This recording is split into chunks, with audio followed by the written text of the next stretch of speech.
Let me tell you something I know for sure. If you want to be successful or happy in this life, you got to have God in your life.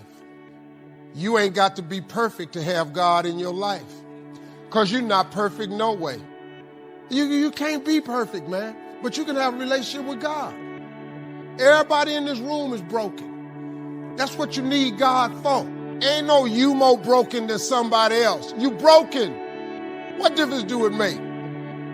If it's 3 people on a boat and a person dive off the boat to swim to shore and he get 100 yards away from the boat and he drowned and sink, then the next person dive in the water and he get 500 yards, but he drowned and sink.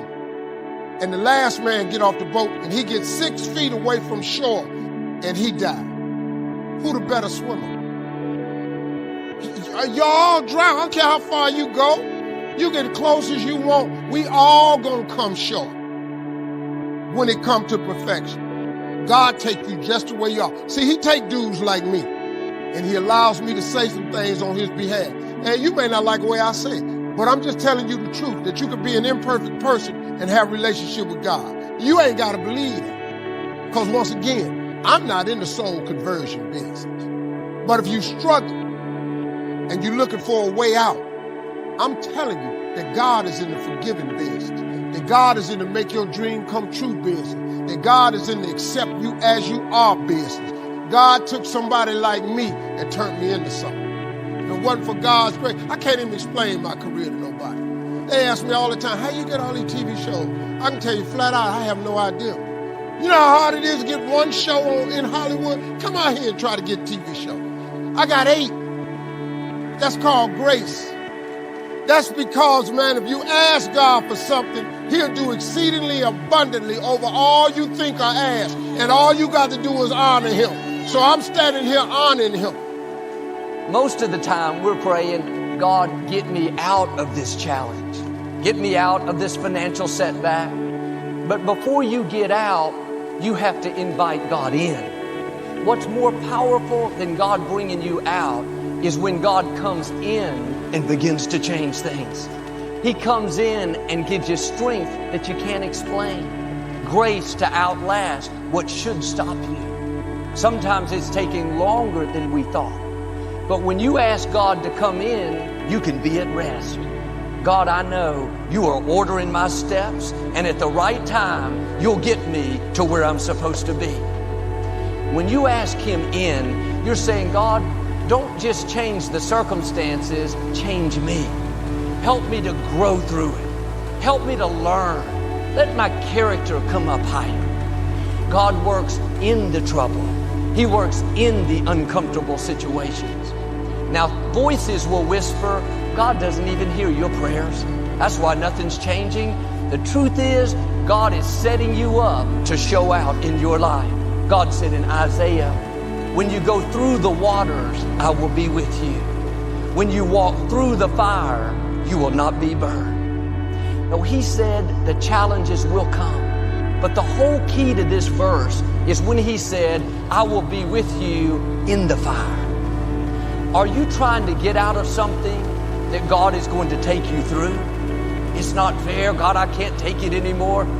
Everything will change if you'll start inviting God into the fire. The right attitude is, God, I know you're going to bring me out, but in the meantime, I'm asking you to come into this loss I'm going through. Come into this depression that's trying to stop me. Is it a greater testimony that God kept you out of the fire, or that he came with you in the fire and brought you through it? When you know God is with you, you'll have a smile in the middle of the difficulty. You won't be complaining about the trouble. You'll be at peace in the midst of the storm. If you're only praying, God, get me out, you'll be discouraged until it changes. Joel, I can't enjoy my life. I'm dealing with an illness. My finances are low. When it turns around, they don't have a good attitude. You have to do like David. Father, thank you that you are with me right here in this valley. Instead of just trying to get out of the valley, if you'll start saying, show me your greatness in this trouble. then you'll have a peace that passes understanding, a hope when you should be distraught. In the scripture, 3 Hebrew teenagers wouldn't bow down. The king was so furious, he threatened to have them thrown into a fiery furnace. He had the guards turn up the furnace 7 times hotter than normal. The fact is, God could have kept them out of the fire. He parted Red Seas. Would have been no problem for God to change the king's mind. But God doesn't deliver us from every fire. The good news is God knows how to make you fireproof. People don't determine your destiny. Sickness, unfair situations don't have the final say. God doesn't stop every negative situation. He uses adversities to move us into our purpose. You wouldn't know He was a healer if you never had an illness. We wouldn't know He could move mountains if we never faced big obstacles. The enemy may have turned up the fire 7 times hotter than normal. They didn't do that without God's permission. When He's with you, you cannot be defeated. He's not limited by the fire, by the floods, by the famines. What should take you out cannot stop your destiny. If you'll recognize that God allowed the difficulty, but He allowed it because He had a purpose. And the purpose is not so you can live miserable. His purpose is to show His glory through you. Without great test, you won't have a great testimony. These teenagers said, "We know our God will deliver us." Then they said something even more powerful. "But even if He doesn't, we're still not going to bow down." When you can say, "God, this is what I'm believing for, but God, even if it doesn't work out my way, I'm still going to give you praise. I'm still going to pursue my dreams." You're saying, "God, not my will, but let your will be done." But too often, we're putting conditions on God. And God, I'll be happy if my boss moves to the backside of Mars. Then I'll have a good attitude. Have you ever thought God may be using that person to grow you up, to teach you to love those that are not very lovable? I'm asking you to start praying, "God, help me to have a good attitude. Help me to do the right thing when the wrong thing is happening." Because sometimes God is waiting for us to pass the test before He brings us out. The king had the guards tie up the teenagers' hands with cords. They threw them into the furnace. It looked like this was the end for the teenagers, but people don't have the final say. In a little while, the king came to check on them. He said, "Didn't we throw 3 men in bound? I see 4 men loosed. God may not keep you out of every fire, but don't worry, He'll help you overcome what looks impossible." We know that God is always with us, but when you're in difficulties and you invite Him in, you're going to feel His presence in a greater way. When you get thrown into the fire, so to speak, you'll stay in faith, knowing that the 4th man is right there with you. The God who heals, who pays you back for the injustice, is right there watching over you, ordering your steps. That obstacle may be too much for you, but it is not too much for our God. He's keeping the fire from burning you. He's your protector, your waymaker, your healer. You don't have to do this on your own. You have to walk by faith and not by sight, knowing that He's promised everything is going to be all right for you. You may be in the fire now, but this is not the time to complain. More than ever, you need to start saying, "Thank you that no weapon formed against me is going to prosper. God, I am not going to worry. I trust you." When the teenagers came out, the only thing the fire burned were the cords that were holding them back. When you come out of that difficulty, the only things that are going to be gone are the limitations that are holding you back. Burn off negative mindsets.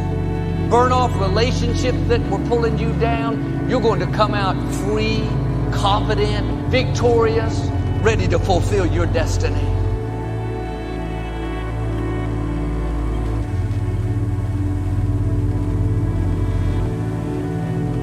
talk to you today about inviting God into your difficulties.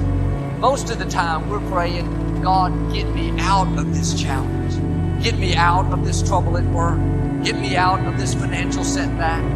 There's nothing wrong with that. But before you get out, you have to invite God in. Sometimes the miracle is not in getting out.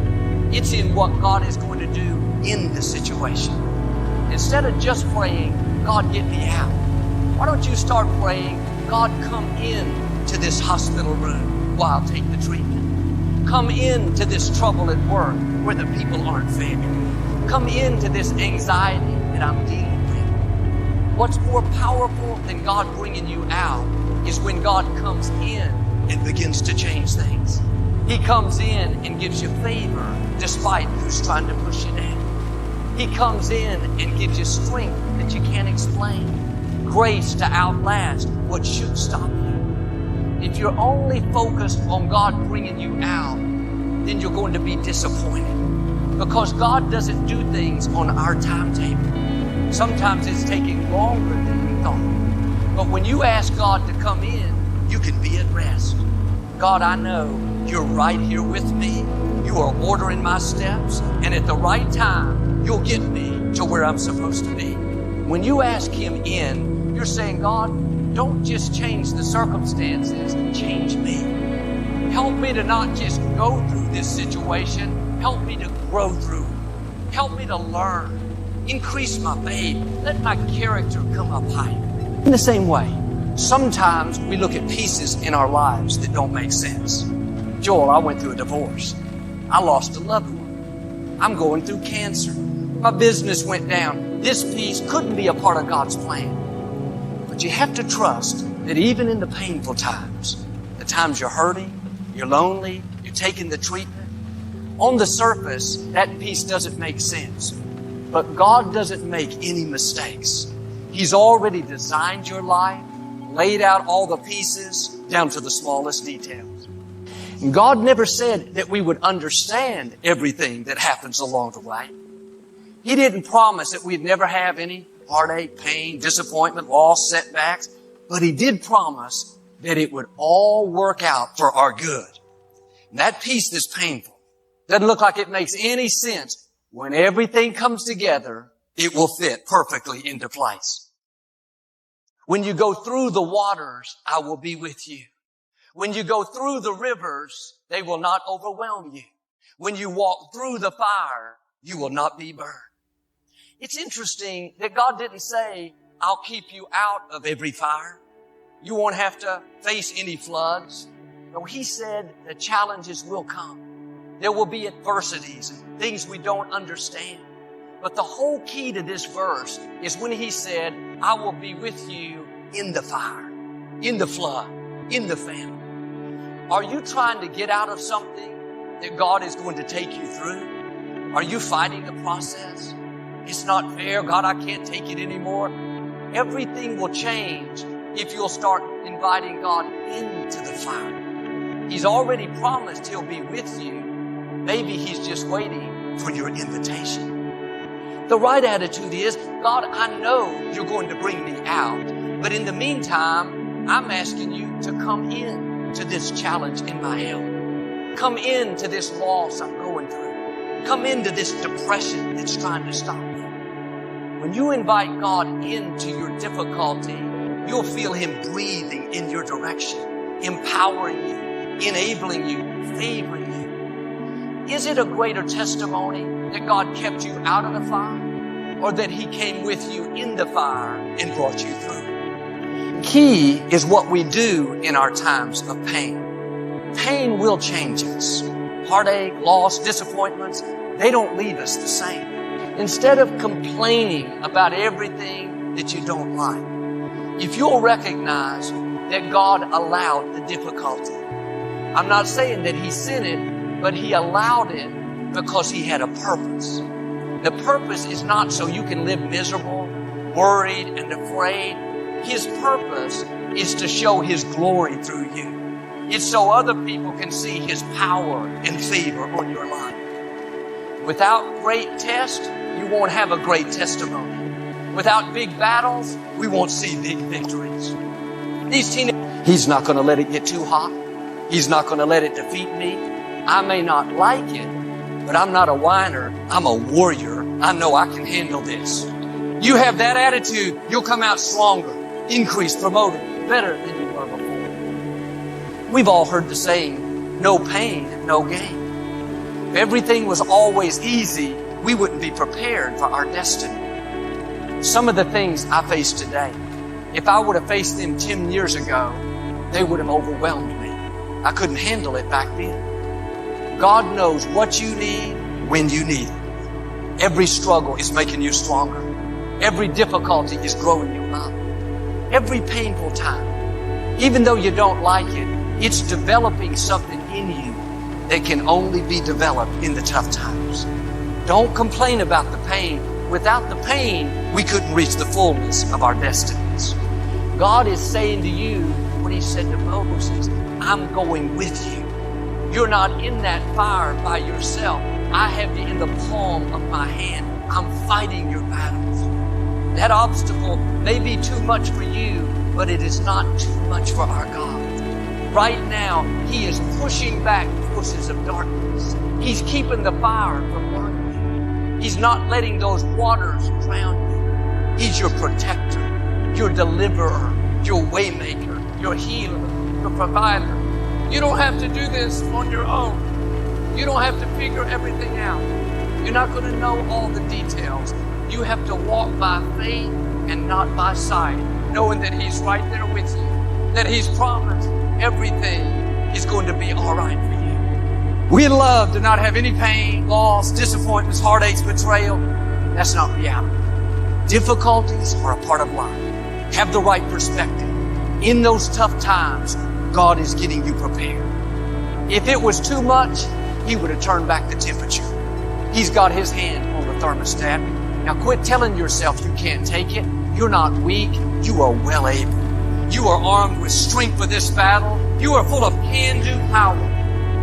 He's already promised you that He would restore health back into you, that you would lend and not borrow, that as for you and your house, you would serve the Lord. Now the circumstances may look the opposite. Medical reports not good. Your loved ones off course. It's easy to live worried, upset, but can I encourage you? The Most High God is on your boat. Those winds cannot stop you.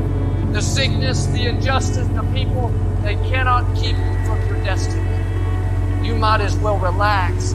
Everything is going to be fine for you. Sure, the waves may be big, but you have an advantage. The God who controls the universe is right there with you. Now do your part. Start thanking Him that He's fighting your battles. Sometimes we bring pain on ourselves. We make poor choices, get in a relationship we know is not good, maybe get over our head in our spending. Now it's painful. We're having to deal with the consequences. The forces of darkness tried to take you out, but God had His hand on the thermostat. He said, not so fast. That's my son. That's my daughter. I've got an assignment for them to fulfill. Everything was going great. She was in first place like expected. 8 hurdles down, 2 to go, and she wins the goal. A dream comes true. But somehow on that 9th hurdle, her timing got off. She hit it, stumbled, fell to the ground. That allowed the other runners to pass her by. She didn't win the goal. A huge disappointment. She trained her whole life for that 12-second race. Now it was over. They interviewed her a little afterwards. She said in effect, yes, it's painful. Yes, I'm disappointed. But I know now I can help other people who have fallen. When you've been through something, in one sense, you've been given a gift. You are uniquely qualified to help others struggling in that same situation. Don't sit around feeling sorry for yourself. Go out and lift somebody else up. Let me tell you something, know for sure. If you wanna be successful or happy in this life, you gotta have good in your life. You ain't got to be perfect to have God in your life. cause you're not perfect, not way. You can't be perfect man, but you can have a relationship with God. Everybody is this room in broken. That's what you need good for. And you broken, what difference do it make? If it's 3 people on a beach and a person died of the boat to swing to shore. Sure, and he get 100 years away for the boat. And he drowned. The next person dive in with watch and he get 15,000 years, but he and the last man get off the boat and he gets 6 feet away from shore and he die. Who the better swimmer? Are you all drunk how far you go? You get close as we all gonna come shoot when it comes to perfection. Take you just the way you me. See he take dudes like me, and he always me to say something on his, and you may not like the way I say it, but I am just taking you that you could be an impressed person.